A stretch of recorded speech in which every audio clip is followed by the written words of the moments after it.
Intelligent এক্সকিউজিস্ট। অনেকেই বলে যে আমি সহজে কোনো কিছু মনে করতে পারি না।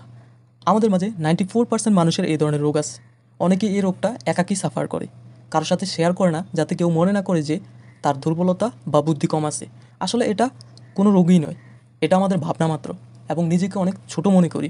আমরা সবাই এই সময়ে দুইটা মিস্টেক করি। নাম্বার 1, আমরা আমাদের ব্রেন পাওয়ারকে আন্ডার এস্টিমেট করি। নাম্বার 2, আমরা অন্যদের ব্রেন পাওয়ারকে ওভার এস্টিমেট করি। এই দুই কারণে আমরা নিজেদেরকে শর্ট সেল করে ফেলি। যে এই চিন্তা করেন সে প্রতিটা চ্যালেঞ্জিং সময়ে গিভ আপ করে ফেলে, মনে করে যে এটা করতে হলে তো অনেক বুদ্ধির প্রয়োজন।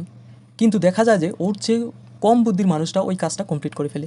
আমাদের কতটা আইকিউ আছে সেটা ইম্পর্টেন্ট নয়, ব্রেন পাওয়ারকে কতটা কাজে লাগাতে পারি সেটা ইম্পর্টেন্ট, কিন্তু কিভাবে কাজে লাগাবো সেটাই ভাবনার বিষয়। ডক্টর এডওয়ার্ড টেইলর বলেন যে কোনো বাচ্চাকে সায়েন্টিস্ট হওয়ার জন্য কোনো হাইলি আইকিউর দরকার নেই, এবং এক্সেলেন্ট মেমোরিরও প্রয়োজন নেই, না কোনো স্কুল কলেজে হাইস্ট মার্ক পাওয়া, কোনোটাই দরকার নেই। তার প্রয়োজন সায়েন্সের উপর highly interest. Positive and optimistic হলে 100K আইকিউ দিয়েও সাকসেসফুল হয়ে যাবে, কিন্তু নেগেটিভ অ্যান্ড প্রিমিস্টিক হলে 140K আইকিউ থাকলেও সাকসেসফুল হবে না। আমাদের যে কাজটা করা দরকার ওইটার উপর অধ্যাবসা করা হচ্ছে অনেক বেশি বুদ্ধির থেকেও important. Q number 1, never underestimate the power of your intelligence. আপনি আপনাকে অন্যের চাইতে দুর্বল না ভেবে ফোকাস করেন আপনার নিজের স্ট্রেংথের প্রতি। এই চিন্তা করবেন না যে আপনার কাছে কী নেই, ওইটার প্রতি ফোকাস করেন যেটা আপনার মধ্যে স্পেশাল।